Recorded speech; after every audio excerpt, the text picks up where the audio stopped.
다 함께 일어나셔서 은혜를 받자 하나님께 찬양 드리겠습니다. 흔들리지 않는 하나님 나라, 하나님 나라.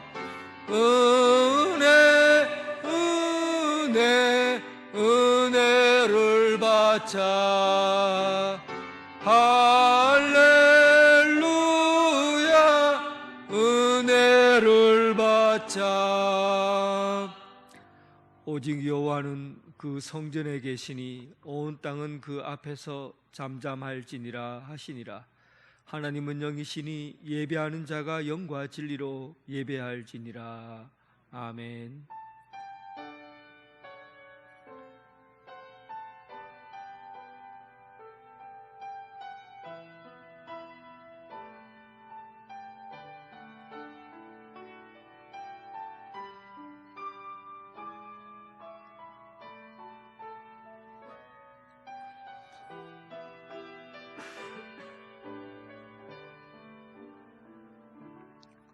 찬송과 영광 받으시기에 합당하신 하나님, 거칠고 험한 세상에서 목자 없는 양같이 방황하던 저희가 주님께서 베푸실 은혜를 사모하며 주일 예배를 드립니다. 주님께서 복을 주시려고 구별하신 날에 몸과 마음을 온전히 들여서 예배하오니 기쁘게 받아 주옵소서. 예배하는 저희로 주님께서 베푸신 날개 아래 평안과 기쁨을 누리게 하시며 우리의 목자 되신 주님의 음성을 따라 푸른 초장 쉴만한 물가로 인도함을 받게 하옵소서. 신령한 말씀으로 채우사 저희의 심령을 배부르게 하시며 참된 만족을 누리게 하옵소서. 예수 그리스도의 이름으로 기원하옵나이다. 아멘.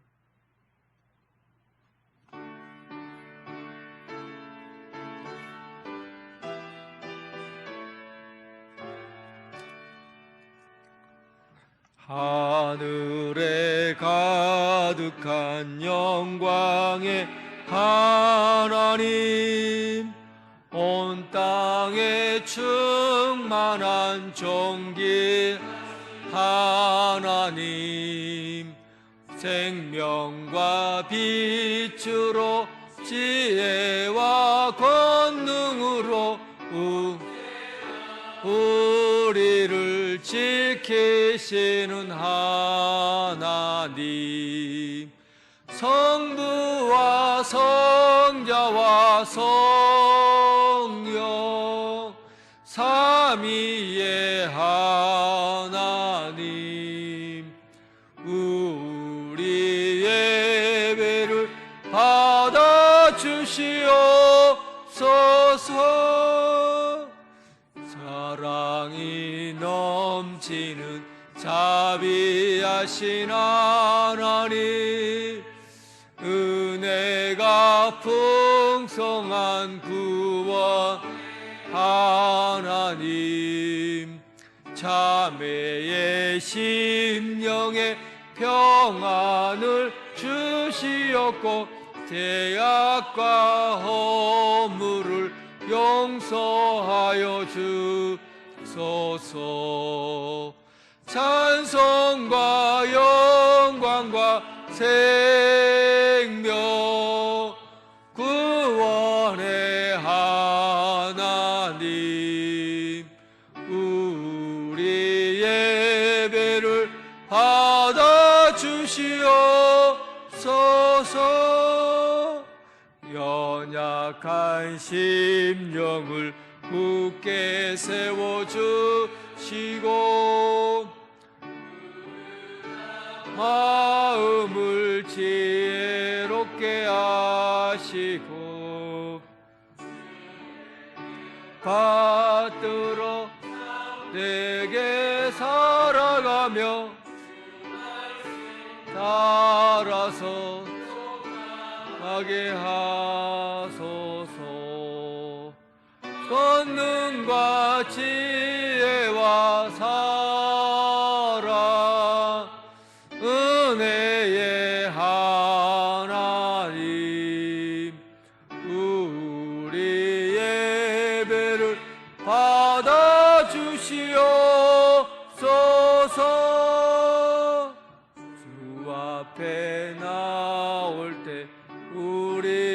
마음이 기쁘고 그 말씀인데요 희망이 솟는다.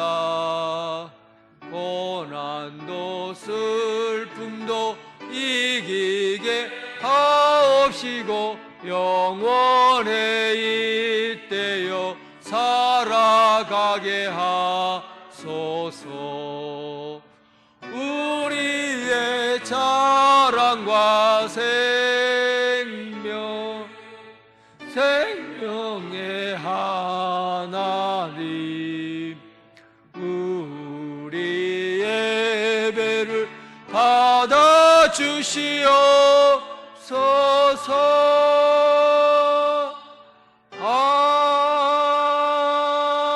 아멘.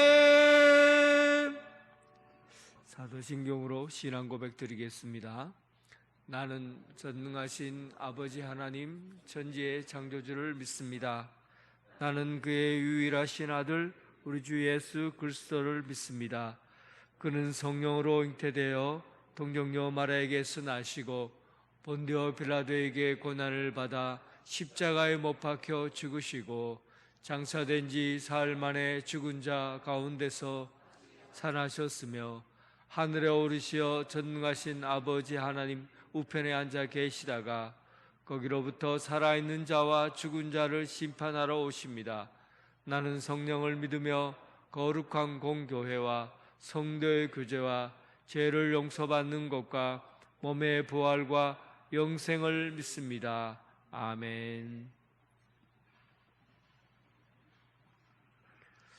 교동문 50번입니다.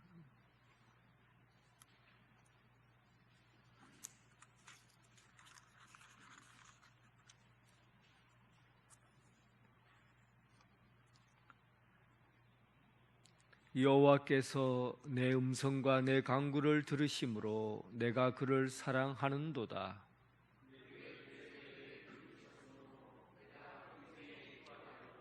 사망의 줄이 나를 두르고 수월의 고통이 내게 이름으로 내가 환난과 슬픔을 만났을 때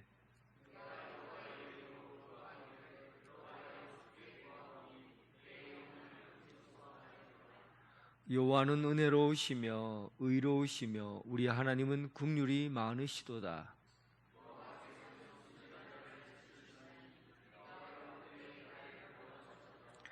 내 영혼아 내 평안함으로 돌아갈지어다. 여호와께서 너를 후대하심이로다.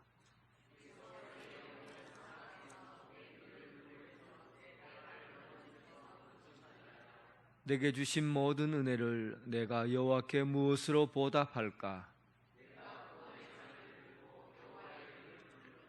여호와의 모든 백성 앞에서 나는 나의 소원을 여호와께 갚으리로다.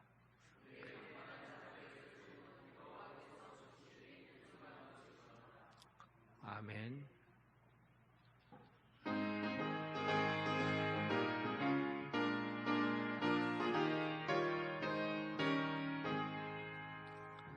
익은 곡식 거둘 자가 없는 이때에 누가 가서 거둘까? 내가 어찌 게으르게 앉아 있을까? 어서 가자 밭으로 보내주소서.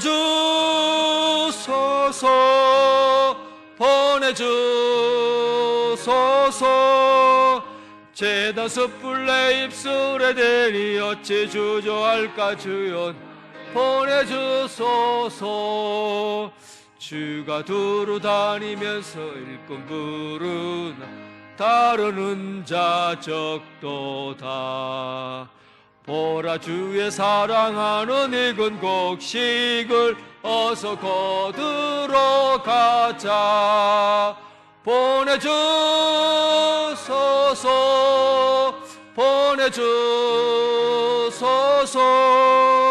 제단 내 입술에 주저할까? 주여 나를 보내주소서. 주가 나를 부르시니 언제 어디나 기뻐 가서 일하리. 주가 명령 내리실 때 능력 받아서 기뻐 거두리로다. 보내주소서 보내주소서. 죄다 숯불 내 입술에 대니 어찌 주저할까. 주여 보내주소서. 전종식 장로님 기도하겠습니다.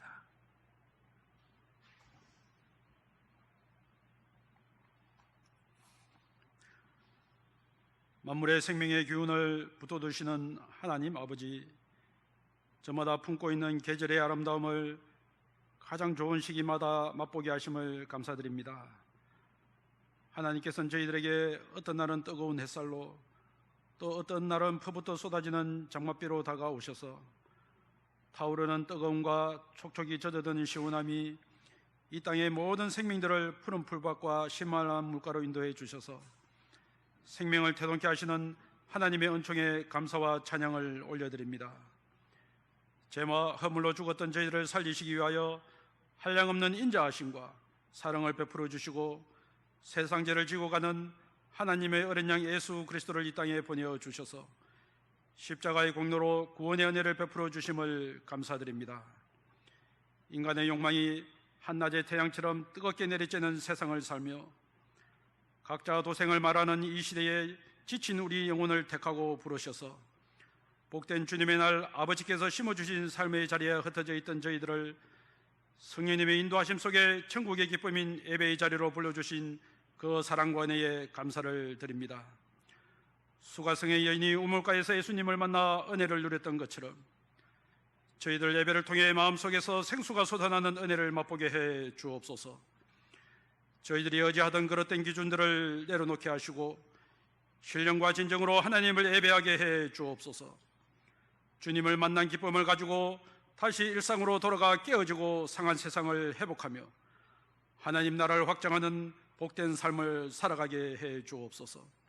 자비로우신 하나님, 빛을 잃어가는 이 시대와 이 나라에 복음의 빛을 밝혀 비추어 주옵소서. 하나님의 공의와 정의가 사회의 모든 영역을 덮게 하시고 국내 경제가 활성화되고 청년들에게 소망이 있는 나라 되게 하옵소서. 나라와 민족을 생각하게 되는 호국 보훈의 달을 통해 저희들이 하나님의 인도하심을 따라 이 땅을 살고 있고 하나님의 먹여주신 가운데 오늘을 버텨내고 있음을 깊이 깨닫게 하시니 감사합니다. 전쟁과 아픔으로 가득했던 이 땅을 번영과 평화의 땅으로 만드신 하나님의 은혜에 깊이 감격하는 은총을 주시옵소서. 이 땅의 교회들을 긍휼히 여겨 주옵소서. 회개의 은총을 부어주시고 성령님의 새로운 바람을 부어주옵소서. 한국교회가 위기의 때를 지나고 있는 동안 복음을 회방하고 성도들을 미혹하는 각종 이단과 사이비의 거짓이 드러나며 그들의 근원이 마르게 하옵소서. 이 땅의 주님의 교회들이 이 나라 이 민족의 아픔과 고통을 위해 기도하게 하옵소서. 우리나라가 사회적으로 당면한 세대와 계층, 이념과 지역을 나누는 분열의 영이 힘을 잃게 하시고 어른에 대한 권위와 존경, 젊은이에 대한 사랑과 수용이 되살아나는 사회가 되게 하여 주옵소서. 대통령과 모든 공직자와 이정자들에게 지혜와 선한 양심과 지도력을 주셔서 국정을 잘 감당하게 하옵소서.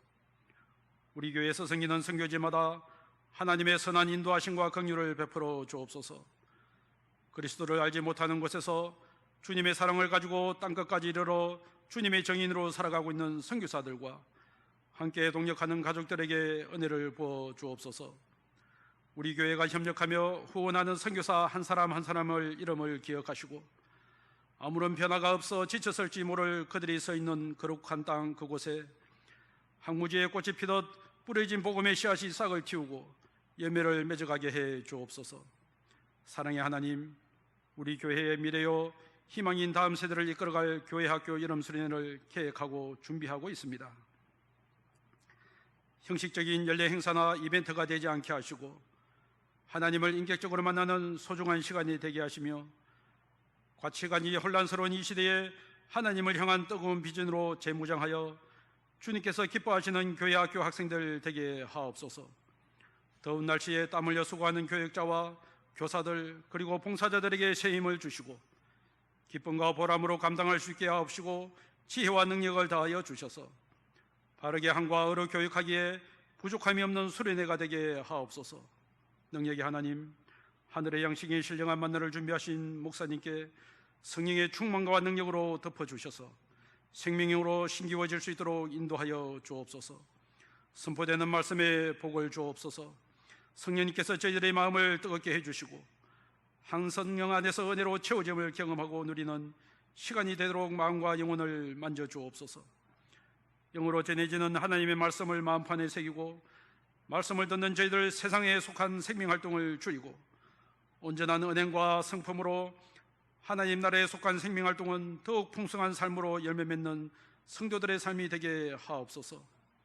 찬양을 받으시기에 합당하신 하나님, 몸과 마음으로 정성껏 준비하여 하나님께 영광 돌리는 찬양단의 찬양을 기뻐 받아 주옵소서. 구속받은 은총에 감격이 묻어있게 하시고 메마른 심령들의 빗물처럼 스며드는 은혜로운 찬양이 되게 하옵소서. 주님의 날 교회와 예배를 위해 능력 주시는 하나님의 은혜로 보이는 곳과 보이지 않는 작은 곳에서도 생명에 이르게 하는 그리스도의 향기로 생기는 성도들의 헌신을 기억하여 주실 줄 믿사옵고 선한 목자 되시는 예수님의 이름으로 기도드립니다. 아멘.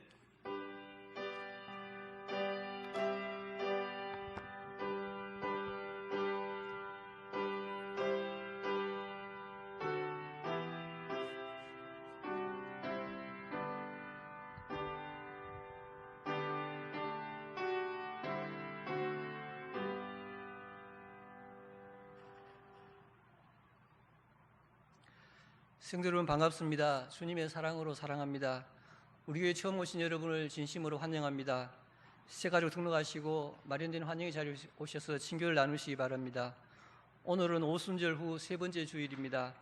7월 3일은 맥주 감사 주일입니다. 맥주란 보리를 추수하는 일을 가리키며 이때는 대개 봄철이 끝난 시점에 해당됩니다. 한 해의 절반을 지나면서 하나님의 은혜를 감사하며 7월 첫째 주일을 맥주 감사일로 지킵니다. 오늘은 위원회 및 각 기관 원례를 정해진 장소에서 모여주시기 바랍니다. 당일은 25일 2부 예배 후에 목양실에 써 있습니다. 2023년 교회학교 여름 행사가 있습니다. 영유아부 유치부는 성경학교는 7월 9일, 7월 15일, 16일 교회에서 있고 아동부, 중고등부, 청년부는 연합수련회로 7월 31일부터 8월 1일까지 성서유니온 영덕 캠프장에서 있습니다. 위에서 많은 기도 부탁드립니다. 6월 위로 페스티벌이 25일 오후 찬양 예배 시간이 있습니다. 6월달 생일자는 빠짐없이 참석하여 주시기 바랍니다. 상반기 정기 감사가 있습니다. 회계장부를 재직부서는 재정부실로, 각 기관은 당회실로 오늘까지 제출하여 주시기 바랍니다. 성경 읽기 릴레이가 1083독째 진행 중에 있습니다. 많은 참여 바랍니다. 광고 이상입니다.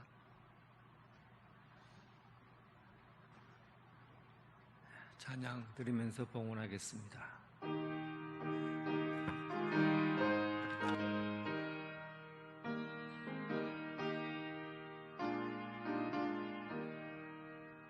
주님 주신 거룩한 날 기쁨으로 주 앞에 와 기도하고 찬양하며 주께 경배 드립니다.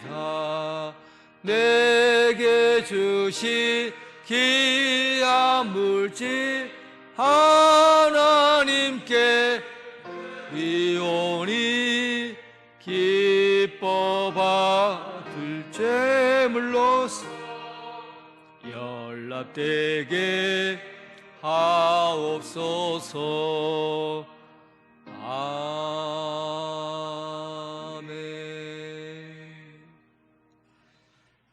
하늘에 계신 우리 아버지, 언제나 여러 모양의 은혜로 풍성하게 부어주시는 그 은혜 감사합니다.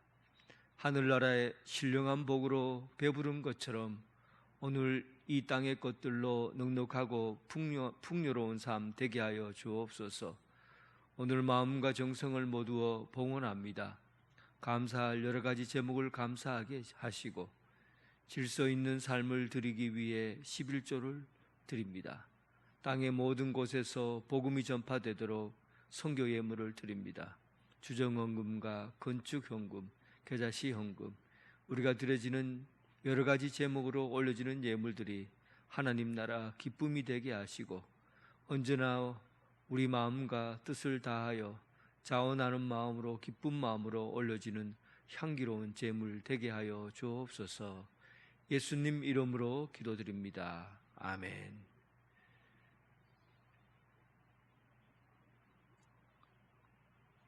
오늘 하나님께서 우리에게 주신 말씀은 고린도 후서 3장 1절부터 6절까지 말씀입니다.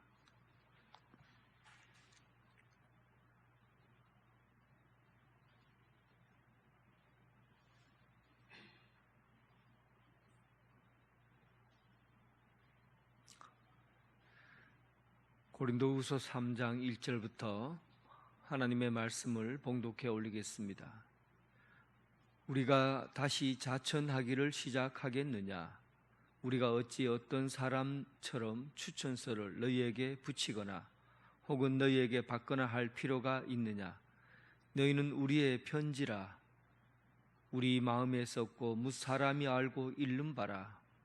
너희는 우리로 말미암아 나타난 그리스도의 편지니 이는 먹으로 쓴 것이 아니요 오직 살아계신 하나님의 영으로 쓴 것이며 또 돌판에 쓴 것이 아니요 오직 육의 마음판에 쓴 것이라.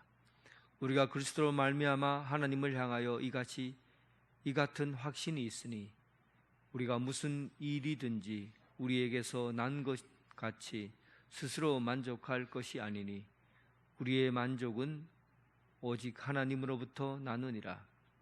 그가 또한 우리를 새 언약의 일꾼 되기에 만족하게 하셨으니 율법 조문으로 하지 아니하고 오직 영으로 함이니 율법 조문은 죽이는 것이요 영은 살리는 것이니라. 아멘.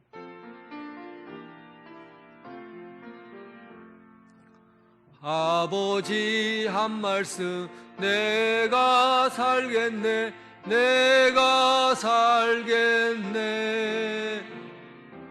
아멘 아멘 아멘 아멘 아멘.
아멘. 주님의 평강이 여러분들과 함께하길 바랍니다.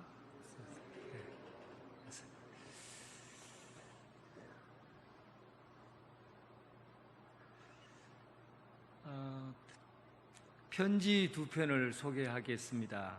한 사람은 소설가 조훈파가 부인 정명숙이라는 분에게 보낸 편지입니다.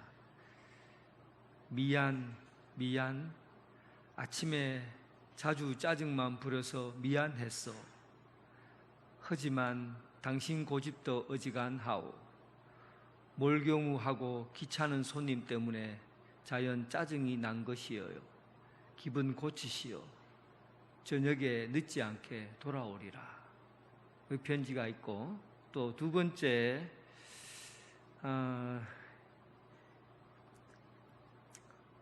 편지는 이광수 시인이 그 아내에게, 추는 이광수 시인이 아내에게 보낸 편지예요. 조금 내용이 있습니다. 5월부터 매달 학비를 60원 보내드리리이다. 그리고 여름 양복값 보낼 터이니 얼마나 들지 해답하시오. 공부하는 중이니 지금 저금은 아니해도 줬어. 학비가 곧 저금이요. 매달 수입은 분명히 알 수 없으나 학교에서 80원 내지 100원, 개벽에서 30원 내지 50원, 신생활에서 40원, 동명이 나오면 거기서 80원 내지 100원 받으면 가장 적게 잡더라도 한 달에 생활비가 150원인 되겠으니 당신의 학비와 내 책값, 담배값, 군색치는 아니할 것이요. 그리고 안심하고 공부하시오. 바이올린이겠죠. 바이올린과 책과 모포들은 곧 보내드리리다.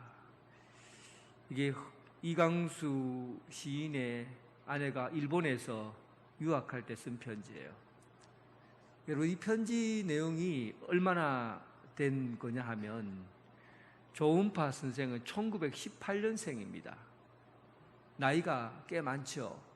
그러니까 이때 당시에 아내에게 자신의 마음을 표현하고 또 자기 감정을 솔직하게 표현하는 그런 말을 했다는 게 놀랍습니다. 편지이기 때문에 가능한 거예요. 자주 짜증 부려서 미안하오. 당신도 고집이 세요. 이런 것은 그때 나이의 사람들이 잘 표현하기 어려운 거지만 편지거리니까 그의 마음을 그대로 편지로 나타내고 있다는 거예요. 그리고 두 번째 내용을 보면 학비가 50원 이렇게 하고 하루 한 달 동안 생활할 비용이, 유학가 생활할 비용이 150원 든다고 그래요. 이 내용 보면서 어떤 생각이 드세요? 와, 돈 진짜 적게 드네, 이런 생각이 듭니까? 아니죠. 그때 당시에 100원이 150원이 한 달 생활비였다고 하면 그 돈의 가치가 얼마인지 알 수가 있죠. 편지 안에서 담겨진 내용이에요. 그러니까 편지는 그 시대의 배경, 환경, 또 어떤 분위기나 어떤 옷을 입었는지, 돈의 가치가 얼마인지 이런 것들을 편지 안에서 다 나타낼 수가 있어요. 그리고 편지의 가장 큰 장점은 인간의 속에 있는 마음을 고스란히 드러낼 수 있다는 거예요. 여러분, 어떤 내용이, 어떤 이야기들이 여러분 속에 있는 것을 다 드러내겠어요? 참으로 속의 것을 보는 것은 어려운 거거든요. 그래서 사람의 몸도 속의 것을 보려면 뭘 봐야 됩니까? 내시경을 집어넣어야만이 속에 있는 걸 볼 수 있어요. 인간의 속을 본다는 것은 가장 어려운 이야기예요. 그런데 편지는 내시경과 같아요. 안에 우리 속에 있는 내용들을 다 들여다볼 수 있는 그런 내용들을 갖고 있는 거죠. 그런데 우리가 놀라운 것은 사도 바울이 소아시아 유럽에 이르기까지 13개의 교회에 편지를 써서 하나님의 말씀을 전하고 있다는 겁니다. 그러니까 편지라는 이 내용은 인간의 마음을, 인간의 속에 있는 생각들을 가장 정확하게 드러낼 수 있는 도구이고, 또한 편지는 그때 당시에 시대적인 상황이 어땠는지를 눈에 보듯이, 경험하듯이 나타낼 수 있는 도구예요. 그러니까 오늘 이 사도 바울의 편지는 우리가 한번 그때 당시의 상황을 통해서 하나님의 말씀을 익힐 수 있는 아주 좋은 기회가 된다는 거죠. 오늘 고린도 후서에 나온 내용의 편지들은 사도 바울의 두 번째 편지예요. 두 번째 편지니까 속상하죠. 첫 번째 편지를 써서 해결을 다 봐야 되는데 첫 번째 편지로 해결을 못 봤다는 거예요. 그러니까 사도 바울이 속상한 거예요. 그래서 두 번째 편지까지 쓰게 된 거죠. 얼마나 속이 상하고 마음이 답답했는지 그때 상황을 이렇게 표현했어요. 고린도후서 1장 8절에 보면, 형제들아, 우리가 아시아에서 당한 환난을 너희가 모르기를 원하지 않으니 힘에 겹도록 심한 고난을 당하여 살 소망이 끊어지고, 살 소망이 끊어진다는 말은 죽고 싶었다는 거예요. 얼마나 힘이 들었으면 죽고 싶었다. 이 땅에 사는 게 희망이 없다. 그런 에베소에서 자기를 위협하는 사람들 때문에 내가 살 소망이 끊어졌었다 할 정도로 힘든 상황을 그 고린도 교회에 편지를 쓰면서 기록하고 있어요. 자기 마음이 이 정도였다는 거예요. 그런데 더 고통스럽고 더 견딜 수 없었던 것은 사실은 이런 외부적인 적 때문에 마음 상한 게 아니에요. 여러분, 우리가 참 견디기 힘든 게 어떨 때 견디기 힘드냐면 외부에서 오는 그 어려운 일들, 뭐 전쟁이나 기근이나 또 삶에 어렵게 하는 여러 가지 환경적인 부분에서 우리를 어렵게 하고 힘들게 할 수 있지만은 이것보다 더 큰 어려움이, 마음에 큰 짐이 뭔지 압니까? 가장 가까이 있는 사람들이 자기를 비난하고 또 못된 소리 해서 마음에 상처를 입히는 경우예요. 이런 경우는 참 견디기가 어려워요. 사도 바울은 그 내용들을 고스란히 표현을 했어요. 뭐라고 표현했냐 하면은 2장 4절에 그들이 말한 그들에 대해서 어떻게 표현했냐면, 내가 마음에 눌림과 걱정이 많아서 많은 눈물로 편지를 썼다. 얼마나 그가 경험했던 주변 사람들이 자기에게 했던 일을 생각하며 마음이 콱 눌리고 눈물로 편지를 썼다는 거예요. 이 마음 이해됩니까? 이 마음 알겠어요? 이 바울의 편지를 통해서 그 마음과 정서를 한번 느껴보라는 거죠. 근데 진짜 사도 바울이 힘들어했던 것은 뭐냐 하면, 여기에 들어온 고린도 교회에 들어온 사람들은 어떤 사람들이었냐면 외부에서 들어온 사람들이에요. 고린도 후서쯤 될 때쯤에 편지 쓸 때 외부에서 고린도 교회에 들어온 사람이 있었는데, 예루살렘 출신의 아마도, 이거는 뭐 그 정확한 누구라고 말할 수는 없지만 이렇게 얘기를 전반적으로 보면 그렇게 얘기합니다. 아마도 예루살렘에서 사도들에게 영향을 받았고 그 유대인들이었고, 그러면서 예수를 믿은 사람들이다, 그렇게 평가하는 거예요. 그들의 마음 속에, 심령 속에는 이런 것들이 있어요. 율법을 포기하지 못한 거예요. 율법을 포기하지 못하니까 사도 바울이 은혜만 외치고 예수 그리스도의 복음만 은혜로 구원받는다는 것만 외치고 다니니까 사도 바울의 복음 전하는 그 행동이나 사도 바울의 복음이 못마땅한 거예요. 못마땅한 거예요. 그래서 사도 바울에 대해서 나쁜 말로 사도 바울을 공격하는 거죠. 그래서 그 공격이 얼마나 지독한지 여러분 이 고린도후서 전체를 읽어보면 해서는 안 되는 말까지 하게 돼요. 뭐 너희가 율법을 무시한다 이런 말도 할 수는 있어요. 그리고 사도 바울 보고 네가 천국에 대한 경험이 있느냐, 천국 갔다 와 봤느냐 뭐 이런 말까지 해요. 그런데 그런 말들은 사도 바울에게 대해서 마음이 눌리고 막 심각할 정도의 상처는 주지 않았어요. 그런데 실제로 큰 상처를 준 것은 고린도후서 10장 7절부터 나온 이야기예요. 어떤 얘기까지 하냐? 여러분 상대방의 말을 해도 이 끝까지 가면 안 돼요. 끝까지가 어디까지입니까? 사람들의 자존심, 본질적인 부분까지 건드리면 안 되는 거예요. 말을 해도 그 선은 넘어서는 안 돼요. 그런데 사도 바울에게 그 선을 넘어서 버렸어요. 너희는 외모만 보는도다. 바울 보고 못생겼다는 거예요.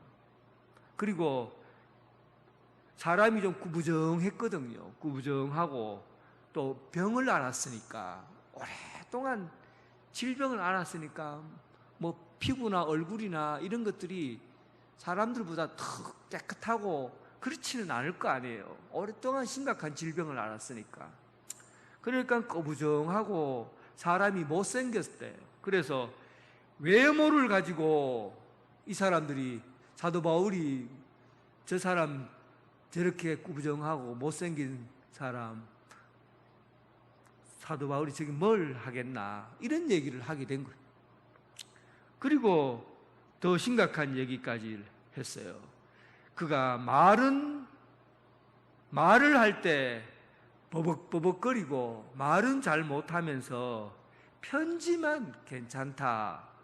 편지 글만 괜찮고 손으로 쓰는 글자는 참 그래도 배울 만하고 괜찮은데 말을 어눌하게 한다는 거예요. 어떻습니까, 여러분? 인신공격이지요. 우리가 사람에게 상처 줄 수 있어요. 말을 할 수 있어요. 그런데 선을 넘으면 안 돼요. 그 선이 뭡니까? 하나님께서 우리를 얼마나 귀하게 만드시고 예쁘고 아름답게 다 만드셨어요. 창조했어요. 여러분들이 얼마나 귀한 사람들이에요.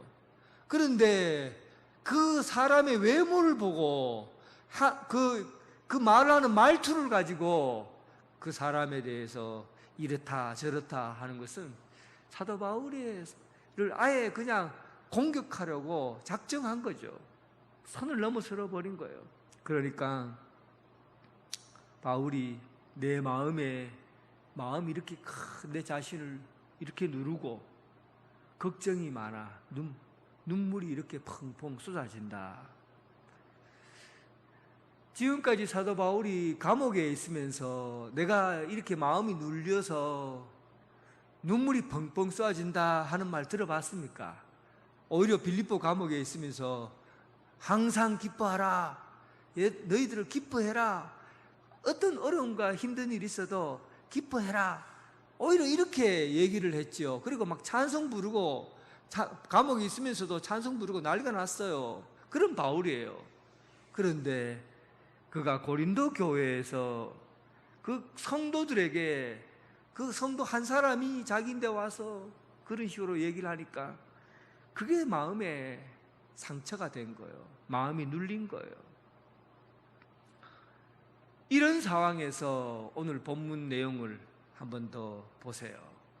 뭔가 이 말씀이 여러분들에게 확 그 삶의 내용들이 정확하게 다가올 거예요.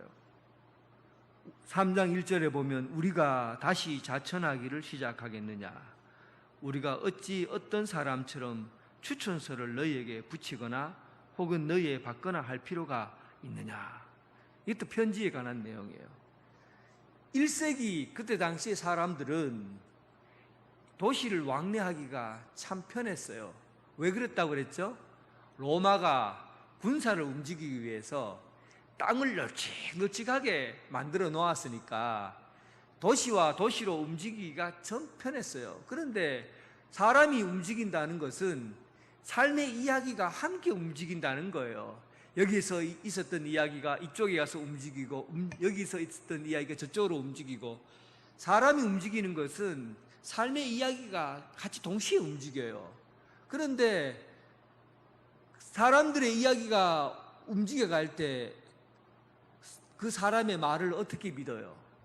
내가 너를 어떻게 믿고 네 말을 맞다고 말할 수 있느냐? 믿을 수 없잖아요. 그러니까 말을 옮기거나 사람들에게 말을 전하려고 할 때는 반드시 추천서가 필요했던 거예요. 너는 이 사람은 여기서 태어났고 이런 일을 했고 또 아버지는 누구고 뭐 이렇게 하고 그리고는 이 사람은 성품도 괜찮고 괜찮은 사람이라고 편지를 딱 써요. 그래서 추천서를 딱 주면 그 추천서를 가지고 어느 중요한 장소에 가서 나는 이 사람의 추천서를 받았습니다 하고는 그리고는 얘기를 하면 이 사람은 믿을 만한 사람이다. 그래 된 거죠. 이 일들은 이런 형식들이 교회에도 그대로 적용이 됐어요. 그때 당시에 복음을 전도하는 사람 12제자들이 복음을 전하려고 온 세상에 파송됐죠. 그리고 7집사들이 이방인 지역에 복음 전하기 위해서 파송되었죠. 많은 전도 부인부터 시작해서 전도자들이 아굴라와 브리스길라와 같은 사람, 이 자색 옥감장수 루디와 같은 사람, 디도, 디모데, 막 여러 사람들이 복음 전하기 위해서 온 세상으로 막 파송이 되었어요. 그럴 때 어떻게 이 사람을 교회에서 받아들여요? 추천서를 보자 하면 추천서를 가지고 그 사람을 믿는 거죠. 아볼로라는 사람이 알렉산드리아 출신이에요. 그런데 아프리카 출신이죠. 아볼로. 에베소에서 누구를 만나느냐 하면 브리스길라와 아굴라를 만나서 브리스길라와 아굴라가 이 아볼로에게 똑똑한 사람이에요. 아볼로가 얼마나 똑똑한 사람인지 몰라요. 학문과 지식이 뛰어난 사람인데 이 사람에게 복음을 전해요. 복음을 전하니까 이 사람이 예수님을 믿고 세례를 받고 그리고 얼마나 말을 잘하고 지식이 있는 사람이었는지 그가 복음 전하는 사람이 된 거예요. 그때 아가야 지방으로 보낼 때 브리스길라와 아굴라가 추천서를 써줘요. 추천서를 써줘서 이 사람은 알렉산드리아 출신이고 그 전에 헬라 문학을 충분히 익힌 사람이면서 동시에 예수님을 믿는 사람이다. 말 참 잘하고 아주 논리적인 사람이고 뛰어난 사람이다. 뭐 이런 내용의 추천서를 써준 거죠. 그래서 아가에 가서 나중에 고린도 교회에서 담임 목사로 또 어느 정도 생활하게 되잖아요. 어쨌든 이때 추천서라는 것이 굉장히 중요했어요. 그래서 전도자들이 갈 때마다 추천서를 통해서 사람들에게 그 교회에 들어가서 있게 한 거죠. 그런데 오늘 이 고린도 교회에 사도 바울을 비난하는 사람들은 뭐라고 하느냐? 사도 바울은 추천서를 가지고 오지 않았다는 거예요. 누구에게? 당연하죠. 사실은 이건 말도 안 되는 이야기예요. 사도 바울이 고린도 교회에 개척한 사람이잖아요. 추천서가 뭐 필요 있어요. 그런데 트집을 잡는 거죠. 사도 바울이 무슨 사도들의 추천서를 갖고 몸에 지니고 다니는 사람도 아닌데, 추천서를 몸에 지니고 다니는 사람도 아닌데 우리가 그 사람을 어떻게 믿느냐 하는 거죠.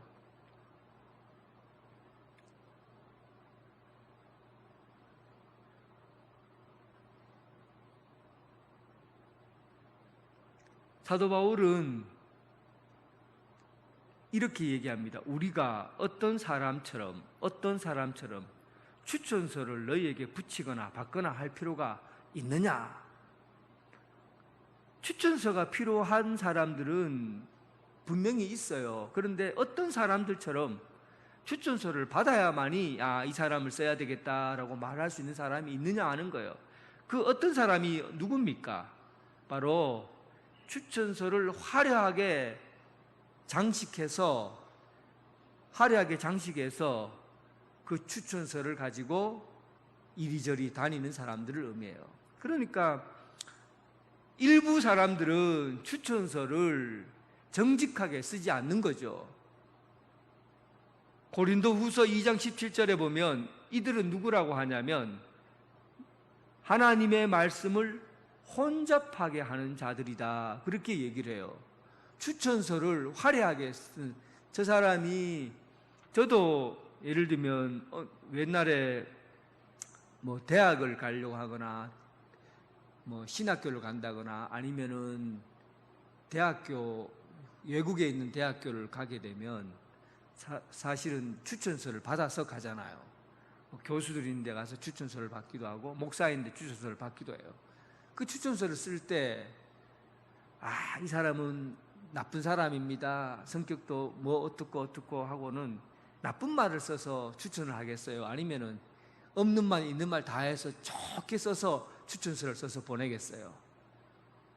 좋은 대학교 보내려고 하면 추천서를 잘 써줘야 될 거 아니에요. 그러니까 실제로 원래 추천서의 의미는 있는 그대로를 써줘야 되는데, 그런데 사람들은 그 사람을 좋은 대학 보내는데 목적을 두기 때문에 추천서를 쓸 때 있는 말 없는 말 다 지어서 그렇게 만들어서 추천서를 써 보내주거든요. 그와 같이 그때 당시에도 추천서를 화려하게 써서 나는 사도 베드로에게 추천서를 받은 사람이다, 뭐 이렇게 화려하게 써서 추천서 내용을 작성하고 교회에 들어와서 하는데 교회를 혼란스럽게 하고 어지럽게 하는 거예요. 사도 바울은 이런 사람들을 뭐라고 그러냐면 추천서는 화려하고 그리고 말씀을 혼잡하게 하는 자들이다라고 평가를 해요. 이 혼잡하다는 말을 원어를 찾아보면 행상이, 장사꾼들이 물건을 속여서 파는 것을 혼잡하다고 그래요. 포도주를 파는데 포도주 안에 물을 잔뜩 섞어갖고 비싸게 파는 거죠. 포도주 원액은 조금이고 물을 더 많이 타는 거예요. 이런 것을 혼잡하게 한다는 거죠. 하나님의 말씀을 복음에다가 뭘 섞는 겁니까? 이상한 신앙의 논리를 섞어서 혼잡하게 하는 거죠. 이단들은 혼잡하게 하는 자들이에요. 복음에다가 말을 섞는 거예요. 사실은 우리 한국 교회 안에도 이런 이단적인 요소가 들어와 있는 경우가 사실 있어요. 여러분들은 잘 모를 뿐이지. 복음을 혼잡하게 전하는 이들이 있어요. 부흥사들이 가끔 와서 저는 깜짝 놀라는 얘기들을 하는 경우를 저는 자주 들었습니다. 부흥사들이 와서 한국 교회에 들어와서 말씀을 전하면서 지금 여기에 어떤 사람들 지금까지 내려온 가계의 저주를 풀어드리겠다고, 가계에 흐르는 저주를 예수님의 이름으로 물러가게 하고는 기도를 하고 그래요. 여러분들 말 들었죠? 가계에 저주가 흐른다고. 이런 말 안 들었습니까? 이것은 우리나라 전통과 관계가 굉장히 깊어요. 한국 사람들은 무슨 일이 생기면 조상 탓이다, 무덤에다가 비석을 잘 써야 된다, 무덤을 쓸 때 잘 써야 된다, 그리고 우리 가문에는 이런 문제가 자꾸 일어나기 때문에 액땜을 해야 된다, 또 막 저주와 길흉 이런 걸 얘기하는 거를 한국 사람들은 되게 좋아해요. 그러다 보니까 이런 복음 안에 이런 가계의 저주라는 것들이 슬쩍 끼어 들어온 거죠. 포도주에 물을 섞듯이 끼어들어온 거예요. 가계의 저주라는 말은 조상들에게서부터 대대로 전해오는 잘잘못이나 재앙이 대물림된다는 뜻이에요. 그러니까 조상 중에 살인을 저지른 사람이 있으면 그게 후손들에게도 살인을 저지르고 싶은 그 욕망과 그리고 죄가 그 후손들에게 있다는 거죠. 그래서 그 사람은 반드시 살인자가 될 거라는 거예요. 이게 가계의 저주예요. 이게 여러분 성경적으로 맞는 말입니까? 복음입니까? 저주라는 말의 원래 뜻은 하나님으로부터 영원히 단절된다는 의미거든요. 그런데 어떻게 예수 믿는 사람이 가계의 저주가 있을 수 있어요? 예수를 믿는 사람이 하나님으로부터 어떻게 단절이 있을 수 있습니까? 예수 믿는 사람에게 있어서 가계의 저주라는 말은 있을 수가 없는 얘기예요. 존재할 수가 없는 얘기죠. 그리고 우리가 벌을 받고 책임을 물을 때 가계로부터 내려오는 운명적인 죄가 우리의 인생 하나님 앞에 그 죄의 심판과 형벌이 이루어집니까? 우리는 하나님 앞에 설 때 하나님 앞에 부름받은 사명을 감당했느냐 그렇지 않느냐에 대한 책임과 그 결과를 들을 뿐이지, 가계로부터 내려오는 그 죄를 대물림하고 그 죄에 대한 값을 갚아야 되는 그런 비성경적인 이야기가 어디에 있습니까? 그런데 교회 안에서 부흥 집회한다고 하면서 복음 안에다가 이 물을 섞는 거예요. 혼잡하게 하는 거예요. 이 유대인들이 지금 유대인이면서 예수 믿는 사람들, 이 사람들이 교회에 들어와서 사도 바울이 전하는 복음이 못마땅한 거예요. 은혜만을 자꾸 외치니까. 그럼 율법은 어떻게 되냐는 거예요. 율법을 먼저 할례를 받고 율법을 받아들이고 그리고 예수를 믿어야지. 이렇게 복음에다가 이 말씀을 희석시켜 버려요. 그래서 이들이 들어와서 교회를 혼잡하게 하고 시끄럽게 만든 겁니다. 그러나 사도 바울이 뭐라고 얘기하느냐? 이들이 갖고 있는 추천서, 화려한 추천서, 말씀을 혼잡하게 하는 그런 내용을 가지고 있는 그런 사람들이 가지고 있는 추천서가 진짜 필요하냐? 여러분, 이런 사람들의 추천서가 필요합니까? 내가 가지고 있는 추천서는 이거다. 너희는 2절에 보세요. 내가 가지고 있는 추천서는 바로 이것이다. 너희는 우리의 편지라. 야, 여러분 얼마나 멋있는 말입니까? 감동적인 얘기예요. 고린도 교회 성도들이 내 추천서다. 야, 여러분 이게 정말 우리가 목회하는 사람들에게 정신이 번쩍 들게 하는 이야기예요. 내 추천서는 언양제일교회 성도들이라는 얘기입니다. 여러분들이 하나님의 말씀을 잘 받아먹고 믿음으로 살면 그것이 저의 추천서가 되는 거예요. 여러분들도 마찬가지예요. 여러분들이 하나님 앞에 가서 나의 추천서는 언양제일교회 성도들입니다. 함께 믿음을 가꾸고 사랑을 나누고 복음을 함께 나누며 살아갔던 여기에 있는 사람들이 저의 추천서입니다.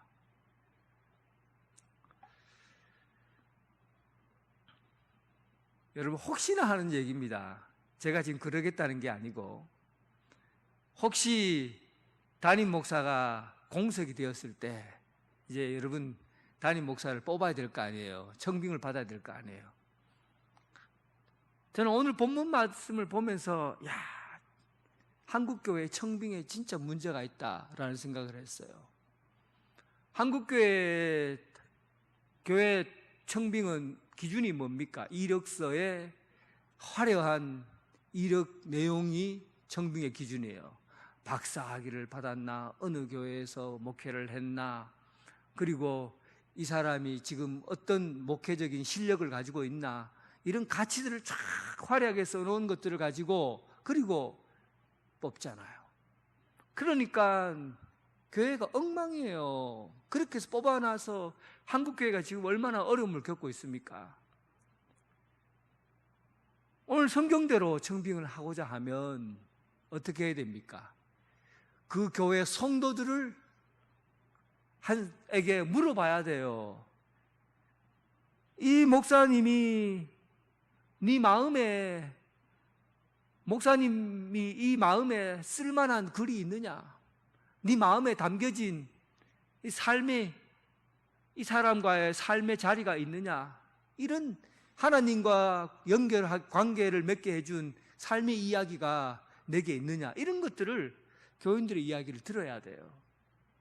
그러면 그 사람, 이분은 참 예수님의 말씀을 온전히 전하고 하나님 안에 사는 사람이구나 하는 것들이 평가가 되잖아요. 그때 청빙을 하는 거죠.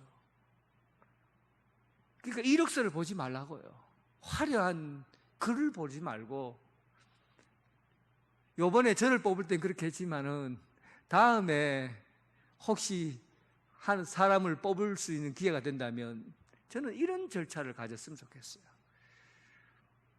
성도들 마음에 쓰여진 글자를 가지고 사람의 마음에, 성도들 한 사람 한 사람 마음에 쓰여진 그 내용이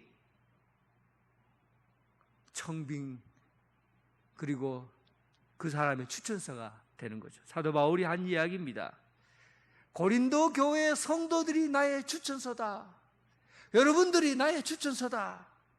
성도들끼리 여러분 한 분 한 분의 여기 앉아있는 모든 분들이 서로의 추천서가 되는 거죠. 마음의 글씨가 되어야 돼요. 여러분 안에 삶의 자리가 서로의 마음의 글씨가 되어야 되는 거죠. 그러면 이 추천서인 여러분들은 어떤 내용으로 살아야 되는가, 이게 중요하죠. 사도 바울이 고린도 교회 성도들이 나의 추천서라고 했는데 이 사람들이 삶이 엉망진창이에요. 그러면은 추천서라고 하는 게 욕이 될 거 아니에요. 그런데 자신 있게 추천서라고 말하는 것은 그 사람들의 어떤 편지냐 하는 거죠. 3절, 너희는 우리로 말미암아 나타난 뭐라고요? 그리스도의 편지라. 그리스도의 편지라. 결국은 우리 한 사람 한 사람이 사도 바울의 다 추천서인데 우리는 어떤 내용으로 살아온 삶인가 하는 거죠. 그 어떤 내용입니까? 그리스도의 편지라 하는 거죠. 그리스도의 편지라.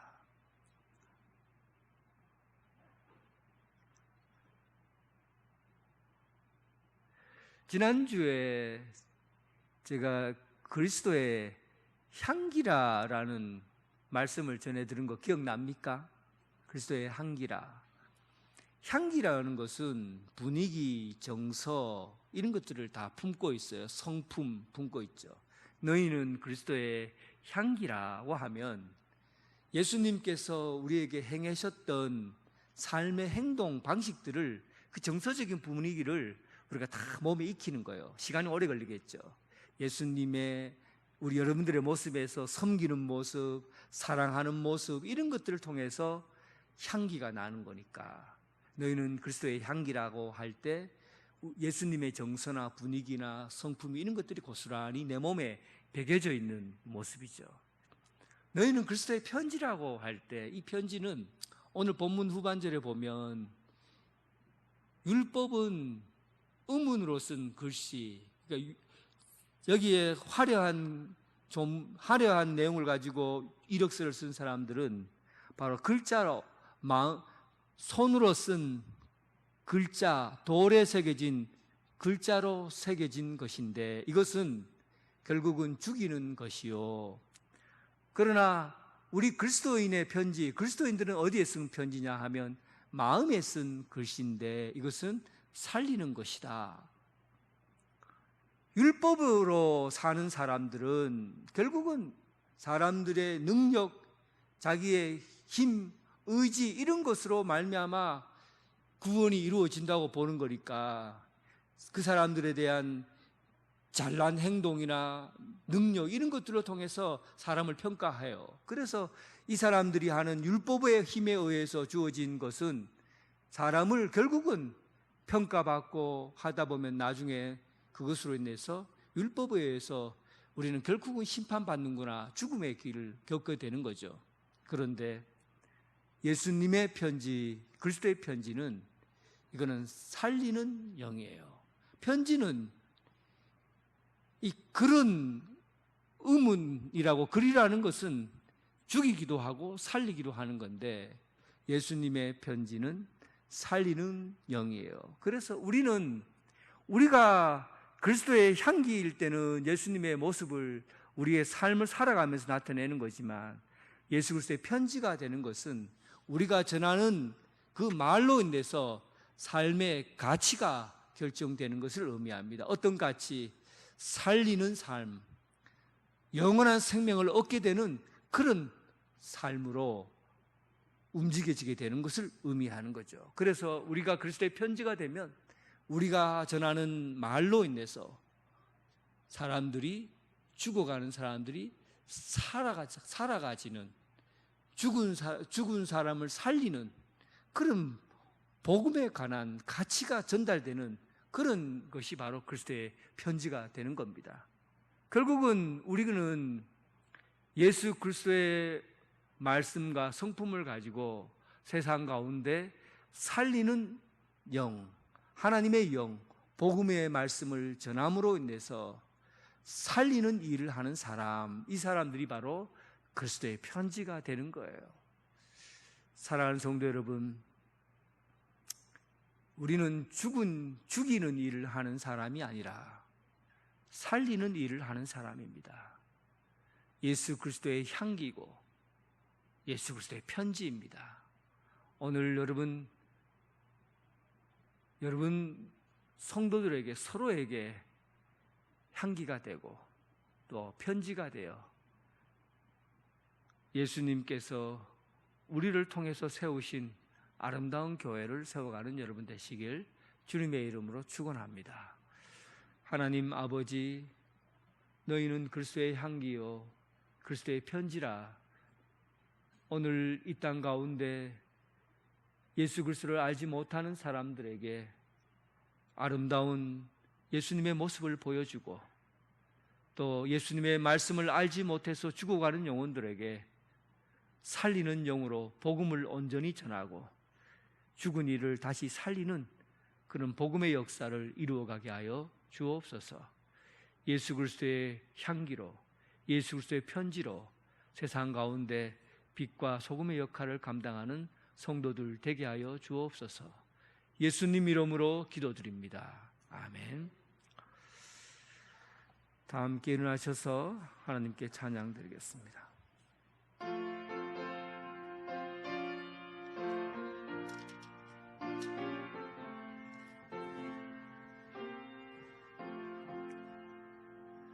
예수 나를 오라네, 예수 나를 오라네.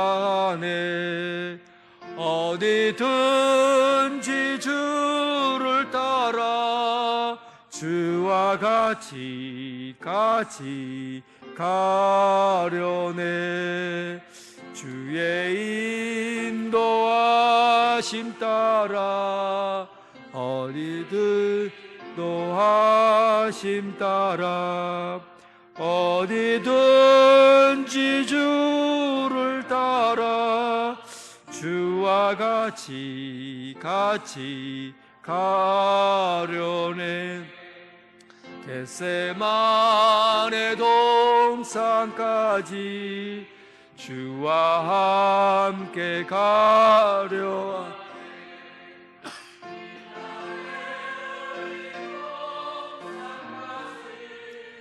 주와 함께 가려네. 주의 인도하심 따라 주의 인도하심 따라 어디 어디든지 주를 따라 주와 같이 가려네. 심판하실 자리까지 주와 함께 가려 하네. 심판하실 자리까지 주와 함께 가려네. 주의 인 따라 주의 인도하심 따라 어디든지 주를 따라 주와 같이 가려네.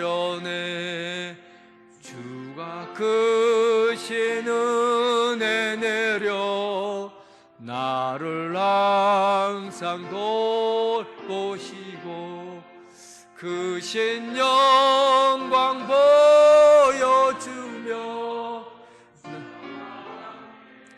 함께 가시네. 주의 인심 따라 주의 인도하심 따라 어디든지 주를 따라 주와 같이 가려네. 이제는 예수 그리스도의 은혜와 극진하신 하나님의 사랑과 성령님의 교통 감화 역사하심이 예수 그리스도의 향기요 예수 그리스도의 편지로 이 땅 가운데 예수님의 사랑과 복음을 전하는 여기에 모인 성도들 위해 지금부터 영원토록 함께 하시기를 간절히 축원하옵나이다. 아멘.